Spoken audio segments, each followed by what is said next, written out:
turn this off. And being that the clip I uploaded before this stream is about Sparking Zero, it's kinda convenient that the first thing I talk about is Sparking Zero. Now, I didn't completely and totally plan that, but it all came together beautifully in this kind of way. All right, music is playing. I'm good.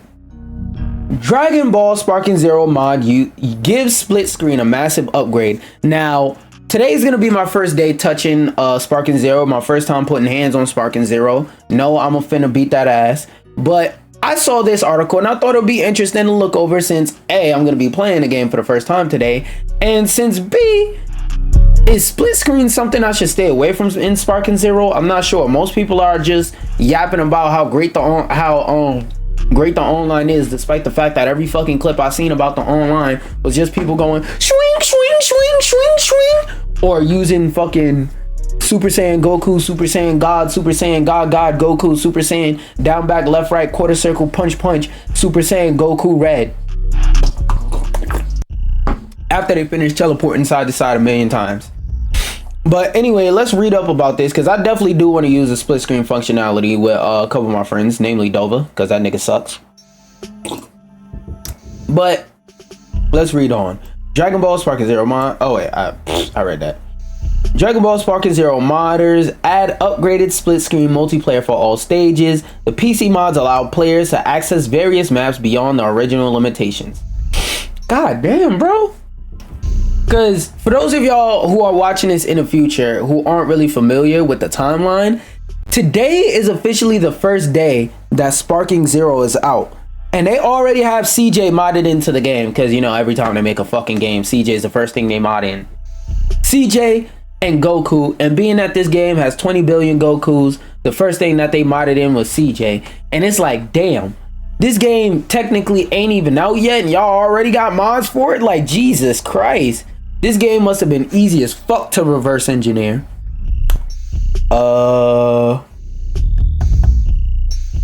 Alright, skip the first one. First paragraph, that's usually tag stuff, and as I always say, if there's one thing that some fans have criticized the game for, it would be the game's split screen multiplayer mode. In the original Budokai Tenkaichi trilogy, players could fight each other in local PvP, taking place in many of the game's destructible environments.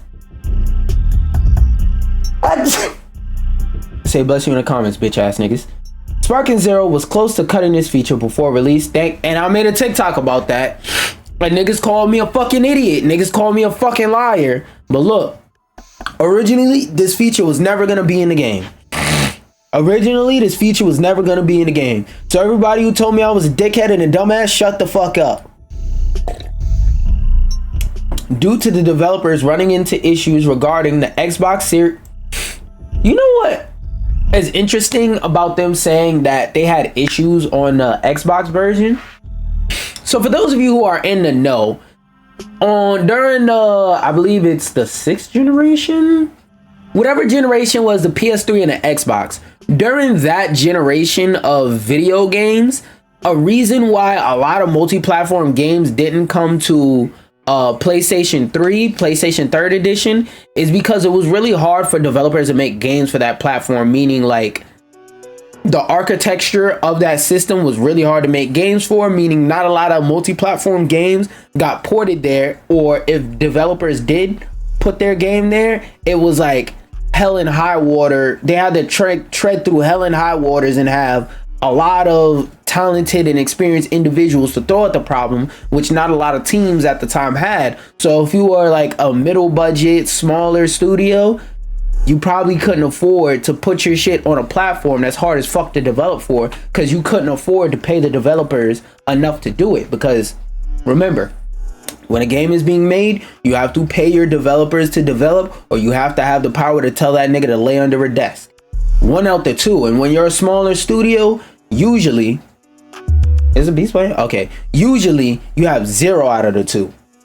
So I feel like, I say that to say, I'm hearing this more and more, that a lot of developers are having issues developing game for the Xbox Series consoles, specifically the Xbox Series S, because it's highly underpowered and like it's hard to make a game that looks good and performs good and runs good and does a lot of good if you gotta make it, basically make a PS4 version of the game, when you could just make a PS5 version, make a PC version where they could turn the specs up however much they want and then just call it a day. And the install base on Xbox is not even justifiable enough compared to PlayStation and PC, or even Switch for all that fucking matters, to go like, yeah, we really need to put our game on this console. Like, nobody needs to do shit when it comes to this console. All Xbox Series X and S games are either on PlayStation or PC anyway, so it's like, what the fuck, who cares? Sparking Zero did end up incorporating local split screen local split screen multiplayer, albeit limited to one stage.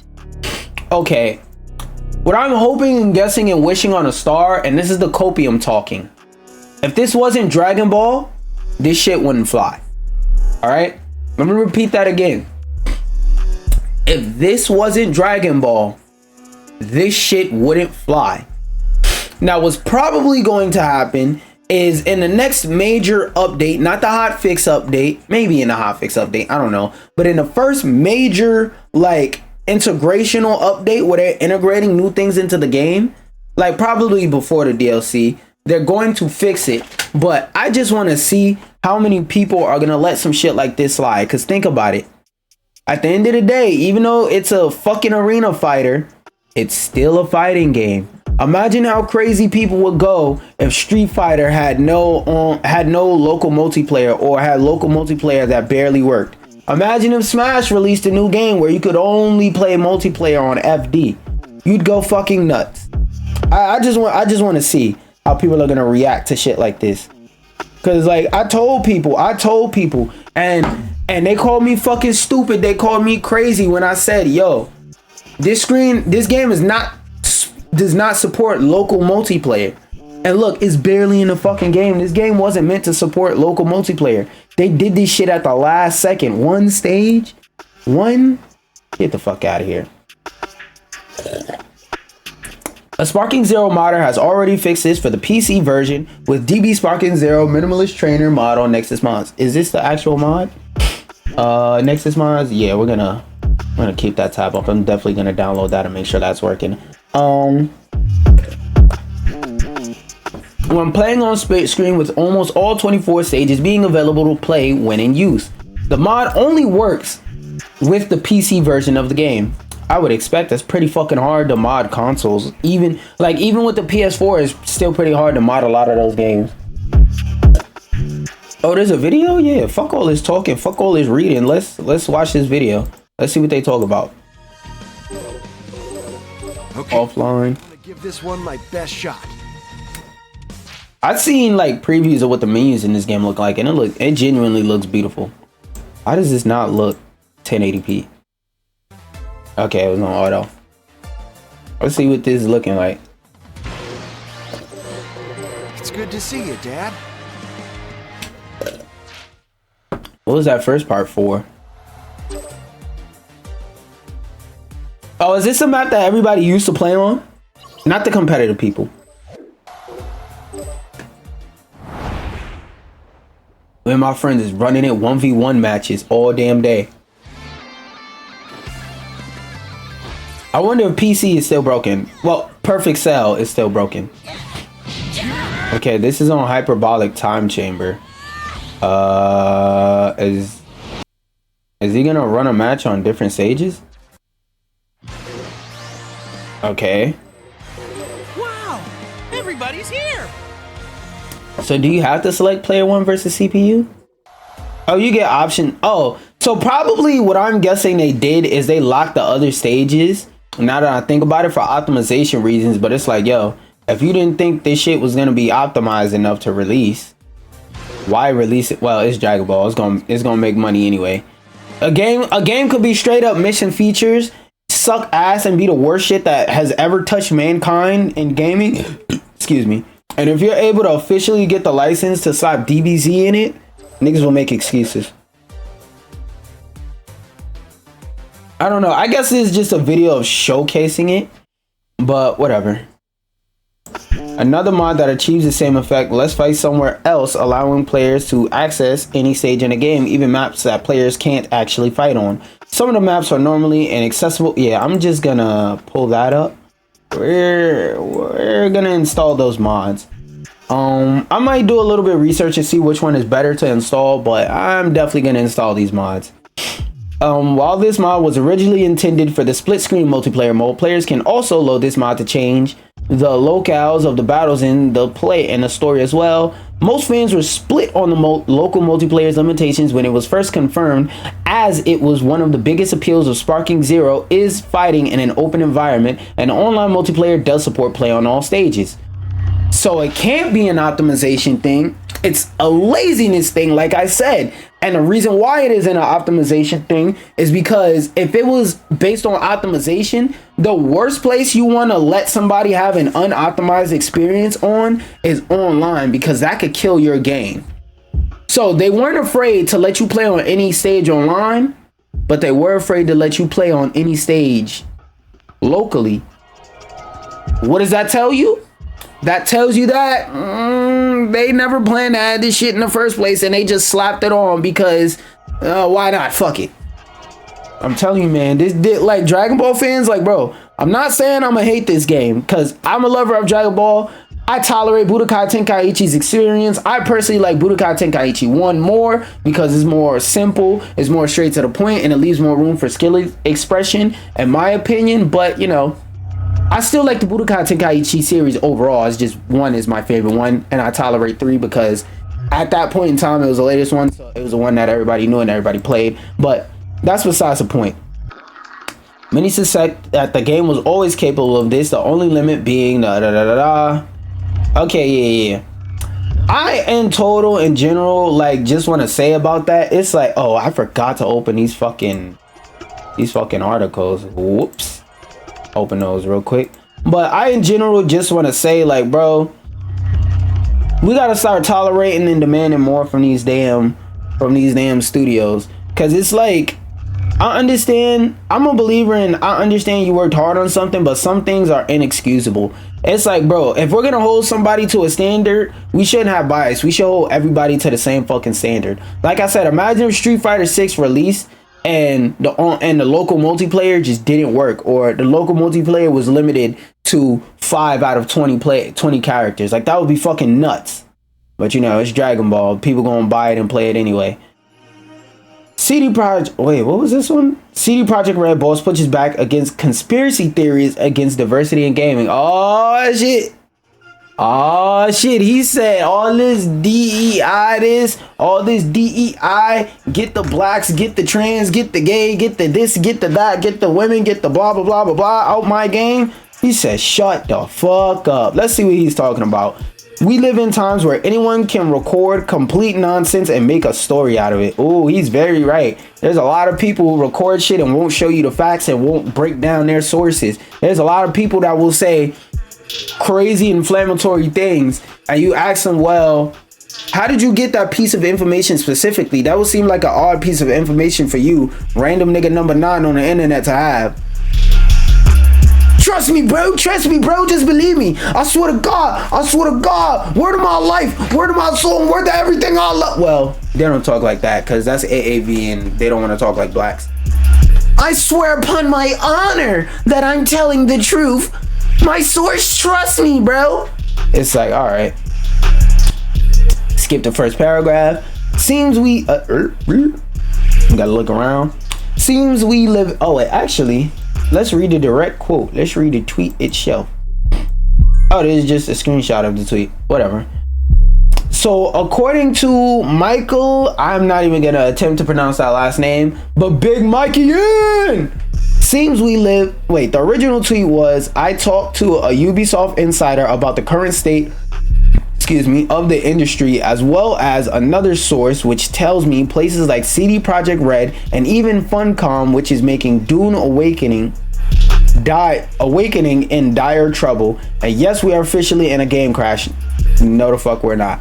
We're not in a game crash, because like a lot of the thing that's happening is what they're probably referring to, which I don't have the full tweet, so I'm only going off of what I see, but what they're probably referring to is the fact that a lot of game studios right now are having trouble with like hiring new people and stuff like that, and are actually doing a lot of layoffs. And the reason for that isn't because games aren't selling, because they're woke and they're going broke. Tinfoil hat on, they're woke, so they're going broke and they're suffering the consequences of their actions. They should only put grizzly masculine white men for me to fawn over in the game. Grr! Like, no, that's not the reason. Most of this of these video games layoffs, some of them is due to companies losing money and needing to restructure and fire extra employees, but most of it is because during 2020, during COVID, a lot of tech companies overhired. And what happens when you overhire and you hire more people than you can pay for? You're eventually either gonna go broke trying to pay everybody, or you're gonna fire some people. That's why a lot of layoffs in the gaming industry currently have been happening, not because of some fucking go woke, go broke narrative. And this is just what I'm getting of what I see. So this nigga could be saying something, Wigga could be saying something completely different, and I'm just talking on my ass. But I by the context of the title of the article, I don't think so. Seems we live in times where anybody can record complete nonsense and make a story out of it. CDPR talent leaving. We have the lowest rotation of people in recent years. DEI driven recruitment. We hire based on merit and talent alone. This is a statement that is, I don't remember the term for it, so I'm gonna just describe it. Basically, this is a term that is equally impossible to refute and prove, because it's like, yeah, you can say you hire people based on merit and talent, but like there's no quantifiable metric that I could use to prove that statement true or prove that statement incorrect. You see, like there's no exact metric I can do, because I could walk in your studio and your studio could be all full of diverse people, but all these diverse people could suck ass. Or I could walk in your studio and it could be a studio full of black homosexual women that are still equally as trash as a diverse studio, or they could be great at their job. So it's one of those things where it's like it's hard to quantify this, but we'll rock with what dude's saying, because I haven't seen anything infallible yet. Just as we make games driven by artistic vision alone. This is fair. They make some real artistic visions with their games, and to the point to where some of their games released broken. The last 2 games they released came out broken. Why did we choose UE? Because it enables us to work on our games more efficiently, and we remain cutting edge wise. The Witcher 3's director left? Well, yeah, more than 2 years ago. Now, can we stop looking for conspiracy theories and go back to making cool stuff? I agree. I feel like a lot of people, and I'm gonna say the statement, then I'm gonna explain it. A lot of people are overly incentivized to make things that are negative, to the point to where they start believing the bullshit they saying. What do I mean by this? Now, if you may go on my channel, as well as any other channel of people who talk about a wide range of topics, you may notice a pattern. The videos that have negative titles and thumbnails are more likely to get clicked on. Why? Because everybody loves a good roast. Everybody loves a good laugh. Watching a good movie review is kind of pointless, because if the movie's so damn good, I might as well just go watch it for my fucking self. And if the movie's so damn bad, I'm not gonna watch it, so I could live vicariously through you calling this movie shit. And even if I like this movie and think it's the greatest movie of all time, it's still funny to watch somebody call something that I love a piece of shit and make jokes about it. It is what it is. There's more reasons, and there's more reasons than that, but there's more reasons for somebody to want to watch a video about something negative, even if it's negative about something they love, even if it's just rage bait, then there are reasons to watch something positive that's about something they love. Now, I'm not saying that you, the individual watcher, don't watch anything positive, but you're more likely to watch something negative. That's why a lot of my titles and thumbnails are negative, but you click on a video and yeah, I may state some negatives here and there, but I try to give fair credit where it's due, and I try to be as fair as I possibly can be. There's some people who put negative titles and stuff on their videos to the point to where they start internalizing it and just start viewing everything negatively. Now, y'all may not be able to notice, but I am a natural born optimist. I curb that by specifically teaching myself how to be pessimistic. Why do I say this? I say this because if y'all watch my videos, y'all notice I'm a pretty positive person when it comes to outcomes of this stuff that can happen. But even though I'm an optimist, I'm equally an optimist as much as I am a realist. Like, yes, things can always get better. Yes, you can always beat the odds. But if you're not taking the steps to beat the odds, you know, faith without works is dead type shit. I say that to say, like, yeah, I get it, bro. More people should make things about what they like. But the truth of the matter is, people are more likely to engage with things they don't like than things they do like. Hell, look at earlier social media. One way to get people to do things on social media is to trick them into doing it, is to scare them into doing it. If you don't click this video, you'll die. Or do you remember those old I don't know about creepypasta. Oh, copy paste. That's what I was thinking of. How the fuck did I get creepypasta out of copy paste? But those old copy paste where somebody will say, you have 1 hour to share this email, to DM this photo to somebody, blah, blah, blah, blah. Or your third cousin on your mama's side is gonna die pooping all over themselves to the point to where they poop their heart out, or some scary thing like that, right? If you were to just post a regular post saying you're loved, you're felt, and give people positive encouragement, nobody would have even reacted. And that's a common thing on social media. So even with videos like this, like the thumbnail was probably something negative or positive, I don't fucking know. Likelihood is I made it negative and you clicked on it because it was negative. It is what it is. It's how the game go at this point. But the thing is, at the end of the day, I'm still trying to put some type of positivity in here. But let's keep reading on. It's worth noting as a positive, that's funny. I swear I don't be reading these articles and shit just be lining up because I be knowing what I'm talking about. It's worth noting as a positive that CD Projekt does make a point of embracing diversity initiatives despite his on merit and talent alone comment. Okay? Diversity initiatives in their inception, what they're supposed to be, is giving people who previously wouldn't have gotten a chance. Because this industry, I don't want to say was solely started off of, but most of the largest game developers in this industry are usually either Japanese or white American men.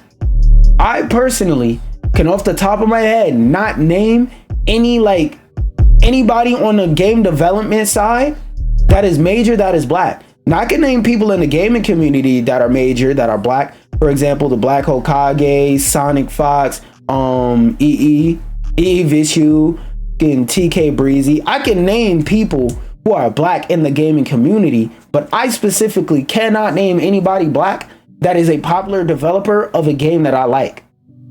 Like, for example, I love Fallout. I love Fallout lore. That's Todd Howard. I love Smash. That's Sakurai. Asian, specifically Japanese man. So it's just like, we want to see more people in these industries, in these positions of power. Like, and I don't mean power in terms of like they're rising up with the almighty golden scepter, fuck you. I mean in these positions of power of they're put in positions where people can actually see them. Like, this is something we want to see, and what's part of that? In order to go to the top, somebody has to do the footwork. Even if somebody like your parents or your grandparents does the footwork for you, so that when you're born, you're put in position to be raised higher up the ladder and skip steps that other people will have to kill themselves working for. It is what it is. That's just what happens sometimes.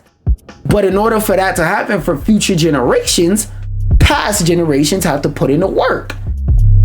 If they're never given a chance to get through the door, how am I going to put in the work to rise up, to raise up future generations so that they can put in the work and they can raise up their youth, and then so on and so forth? You get what I'm saying? You understanding the breakdown, you understanding the vision, you seeing the breakdown? You seeing the idea of what I'm talking about? That's what the idea of these initiatives are. The only people who strongly oppose these initiatives, I'm gonna straight up say it, are people who are racist, racist, and sexist. Those are the only people who disapprove of these. Now, I'm a person that believes even if you're homophobic and racist, you're allowed to believe whatever the fuck you want. As long as you're allowed to believe, say, and spread whatever the fuck ideology you want, in my opinion. As long as you're not hurting anybody. Me, I believe you could be a white supremacist. As long as you're not going out and throwing ropes around random black people's necks and putting them on trees, I'm cool. You can believe whatever the fuck you want. A lot of these people are trying to push and spread ideologies that are harmful and racist, and all I can do is do my part in saying this shit is stupid when you take a second to break it down and think about it. Just take 2 seconds to fucking think about it and you'll realize how stupid this shit is. Don't fall for it. Because I remember I seen a video the other day where a content creator that I liked made a video about the downfall of Ubisoft, and I was like, oh, this is cool. Like the person I'm talking about in particular, and I won't give their name and you'll hear why in a second, but they were talking about Ubisoft's downfall and talking about how Ubisoft used to be innovative and they've gotten lazy over time. Then they started talking about Assassin's Creed Shadows, and then they started talking about how Japanese people didn't like Assassin's Creed Shadows, and a red flag went off in my head like, what the fuck are you talking about? Japanese people didn't like Assassin's Creed Shadows. And I was like, you know what? I'll give you the benefit of the doubt. Maybe Shorty doesn't know, because the person I'm talking about that I was watching, they didn't seem like they was too heavily tapped in with the gaming scene, and they were just talking about like gaming and stuff like that from an outside perspective, and from a perspective of they're just getting informed, they're just warming up. So they go on with the video, they talk about their gripes with it, and then remember that video a while back? You could look in a DEI war playlist and see there was a video where I went to some site with some dumbass named Smash JT where they were saying there was something about a broken Tory gate or something like that was disrespectful to Japanese culture. I'm scrolling on Twitter one day and I see a breakdown by somebody who's actually Japanese saying this shit is not disrespectful, and it actually references a specific event in, like, I don't know, I don't remember if it was Japanese mythology or history, but they was referencing a specific event. So dumbass nigga that runs Smash JT that wrote that article that I read that time was completely fucking wrong. It wasn't even disrespectful. And that right there is where red flag number one and red flag number two that made me cut the video off, because I only give a nigga 2 chances. I look at giving people chances like this. If I feel the need to say it a 3rd time, that means I should have cut you off the 2nd time. So as soon as you give me a 2nd chance, because the 1st chance, maybe I was bugging. I got to extend the olive branch. You get me? But the 2nd chance is like, nah, I wasn't bugging. I was naive. I'm not going to be naive twice in a row. You ain't going to get me, motherfucker. They started bringing up how every Assassin's Creed had a native of that region in the respective Assassin's Creed. And I'm waiting to see how far she goes through the section. And if she mentions the Assassin's Creed game with the white man in Japan, or like any of the other times they had historical inaccuracies like George Washington and shit like that.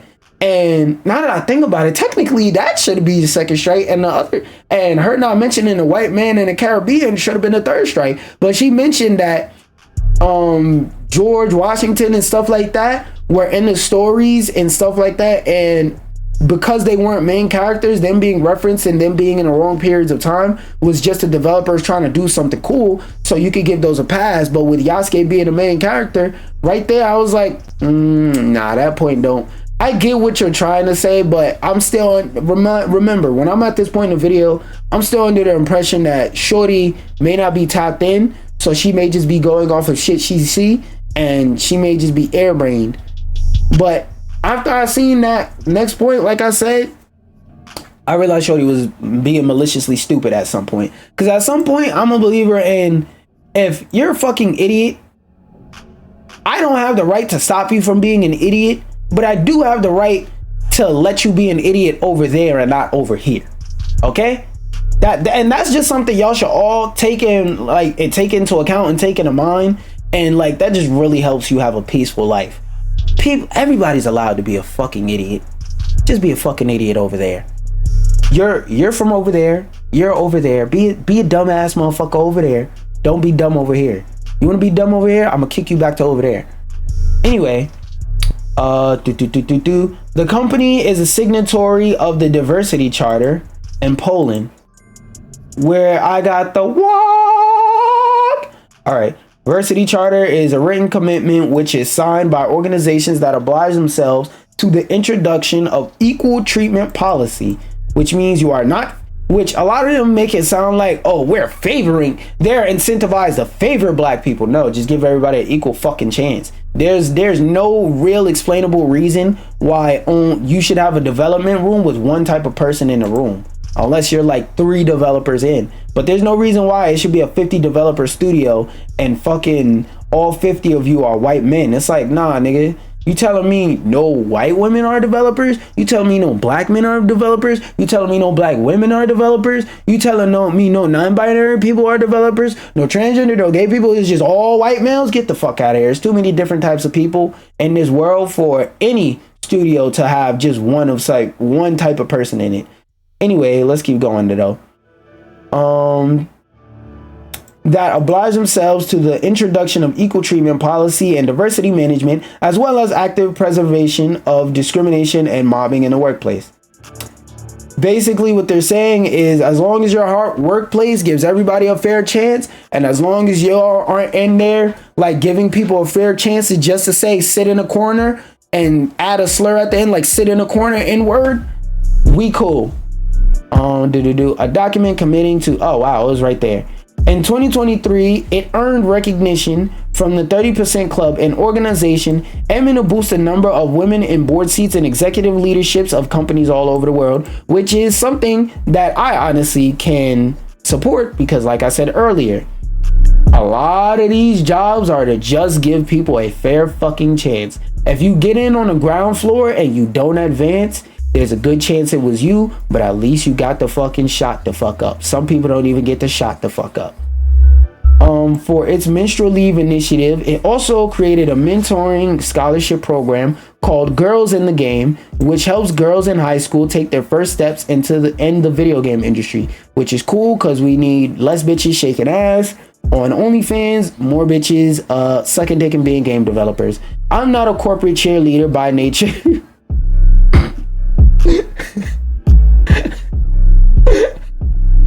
I'm not a corporate cheerleader by nature, but to be perfectly unmistakably clear, these and other related programs are good things for games in the video game industry, which is true because whenever you bring new perspectives into a situation, you can always improve your game and go in directions to make your game better that you never would have thought of yourself. So yes, they are very right. It is good to get a diverse set of people from different backgrounds in any given room because you rather have more ideas. You rather have a whole lot of ideas that you distill to the one best idea than one idea that you just gotta guess, is this idea good or bad? A diversity of perspectives unlocks creativity and increases innovation. I swear I don't be reading these shits. It's pleasing. Is this the last paragraph? Okay. It's pleasing to see pushback from the industry executives on this kind of ridiculous nonsense. And quite frankly, I'd like to see a lot more of it. Me as well, because the reason why I want to see pushback is not to try and change these motherfuckers' minds. Because a lot of these people are just stuck on stupid. And they're gonna keep going with their racist, sexist, gayist ass ideas. So there's no changing them. But the positivity of this, the thing I like about this is the people who are just scrolling and they're not chronically online or pay attentioning. Where the fuck do I be getting these words from? But people who aren't constantly paying attention to like gaming news and stuff like this, as you being a viewer of this video, and I, the nigga that's making this video, as hard as we pay attention, they may not know that a lot of this shit is just dumb and based in bullshit. They may not know that a lot of this is based in stupidity. All they know is, well, they said Sweet Baby Inc. ruins games. And if I hear Sweet Baby Inc. was involved in a game, it probably sucks because they ruin games, right? Not knowing that the ruining games that's being talked about is just them not saying, nah, you can't put that stereotype. You shouldn't put that stereotype about black women in the game. And by the way, I'm gonna say it again. All Sweet Baby Inc. does is consult. You know what? I don't know if a lot of you motherfuckers I've never been consulting with because you're fucking stupid and nobody wants your advice. But when and I'm not saying you specifically, I'm talking about these dumb motherfuckers. But a lot of you I've never been consulted with in any regard in life because you're stupid as shit and nobody wants advice from a dumbass. But when somebody consults you, that does not mean that they listen to what the fuck you said. That means they heard you, but that don't mean they gotta act on it. Like, for example, you could tell me, don't step in this puddle, and I end up wet with puddle water anyway. I consulted you saying, should I step in this puddle? You said no because you're gonna have puddle water all over you. You stepped in that puddle. I told you not to, and you did it any fucking way. My advice isn't a command. But let's keep reading. Is this the actual song or the instrumental? No. Skip. Where was I? Adversity. It's pleasing to see pushback. I do have to wonder what led to the accusations in the first place. Racism. CD Projekt Red made one of the most beloved RPGs of all time. Several of some of the most beloved RPGs of all time. And when it subsequently dropped one of the most infamous bombs of all time. Oh, so they're talking about Witcher. It spent years turning it around to what is quite possibly the best known video game redemption arc of all time. While I do love Cyberpunk's redemption arc, I still have to say, No Man's Sky still exists. Now, while I never liked the idea of No Man's Sky, it always was a cool concept, but I knew it wasn't going to work, especially with the technology it had at the time and the fact that it was made by one person. But it was still such a great turnaround. I don't know. I think that was a more infamous. I think that's the best known arc in all of video gaming, but Cyberpunk is arguably up there. It's probably like number 2 or 3. There may be something I'm forgetting, but it's up there. Now it's got multi. Okay, that's just tag stuffing and them trying to get you to read their articles.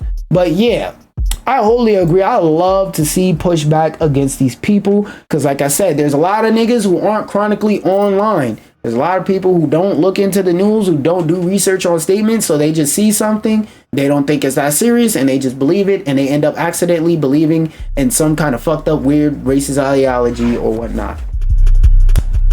Now, some fucking Bitch Tendo news. Bitch Tendo asks players, yes, axe. Fuck y'all.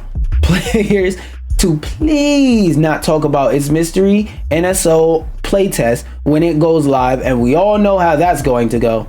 Yeah. Yeah. I want to see. Oh, yes. Let me see his tweet. This is mostly what I want to see. No, players will not be allowed to talk about the playtest. You must accept an NDA before the software can be downloaded. Oh, so Nintendo, so whoever leaks this first, just know Nintendo's gonna dick you down. You're still gonna release it, probably under an anonymous account on 4chan, but those ninjas are gonna get you, bruh. The Nintendo Yakuza, they're kicking down your door and grabbing your butt cheeks and whispering in your ear, got that ass. Pretty sure that. How do I think of shit like this on the spot, bro? How? What did I just drop? How? I'm clipping that, buddy. Pretty sure there will be people who post to social media about it within the first 5 minutes regardless. Yeah, because most people don't read type shit like this. Once you click to participation page, at the bottom of the page, agree to, does that say to? Okay. Agree to Nintendo Switch Online playtest program terms and conditions and complete the participation registration. Your download code for the test software will appear. We request that you do not discuss or disclose content from either NSO playtest program, test software, or website with others. If y'all want, okay, here's a problem with this, Nintendo. If y'all really wanted people to take this serious, you shouldn't let random people sign up for this. You should have went to people in the media, or you should have hired people who are specifically QA testers and said, hey, well, they would have to hire people, but hire people who are specifically QA testers, give them an NDA and say, yeah, you can sign up for this, but you got to sign this. In order to do this, you got to sign this first. And this first is the NDA. But I don't know. This shit is not going to work just opening up to random people and expecting them to respect the NDA, let alone know what the fuck that is. Please do not pass your download code for the Nintendo Switch Online program to others. How you know it's being passed around? Shut the fuck up. I have reviewed the contents of the important section. I agree, blah, blah, blah, blah. Okay, let's see if they have any insight on this. Okay, a couple more paragraphs. As so many who have already pointed out across social media, it seems unlikely all who gain access will keep quiet about its nature, blah, blah, blah. Sign-ups went live Thursday morning and a playtest quickly filled up. Yeah, I heard that about 5 seconds, between 5 seconds and 5 minutes is the time range that I heard. After this shit went live, it was done. And a playtest quickly filled up. Now fans have to wait until the 20th of October when Nintendo, you spelled when wrong, has said it will reveal more information to learn what the program is all about. Speculation about the program is already rampant because, you know, Nintendo fans. But yeah, and I've seen something. Damn, I should have saved it. Maybe it's in my liked. Hold on. Let me open up Twitter on a different tab. Never know what might pop up. What? Twitter. Exit out. Let me see if I can find it in my likes real quick, because I just seen the actual original post today where it was talking about how you could play Smash because the GCC adapter was broken. You could basically play Smash with two controllers and control 4 characters. Let me see if I can find the clip. No, Sparky Zero. That's about how. Oh yeah, this is pretty funny. Hold on. Let me show this real quick. The first person to get #1 in fucking Sparking Zero is named Saiyan Mexicano. I just thought y'all might find that funny. Look, the first person to ever become #1 ranked is Saiyan Mexicano with a 94% win rate. If you know, you know. If you know, you mother flipping know. But Sakurai and the memes, Roko command strips, regular command strips,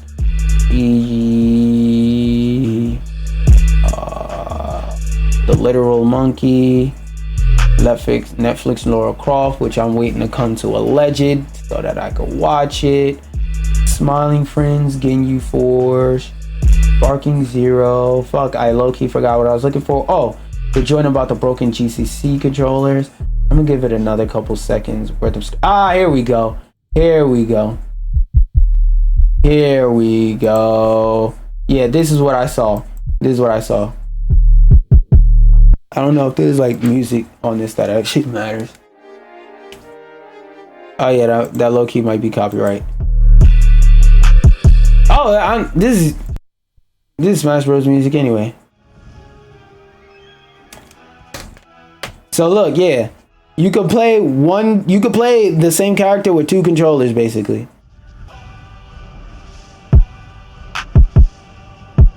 I'm just saying this is kind of cool. And it's another tweet that's way further back that I don't want to go look for, where somebody I saw was saying that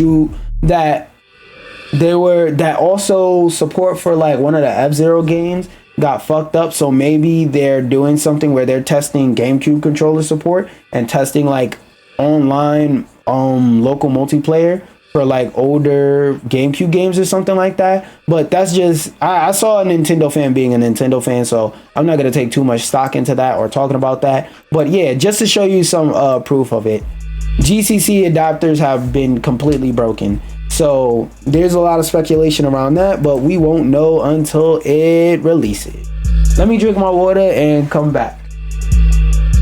Sure, down. Down. Down.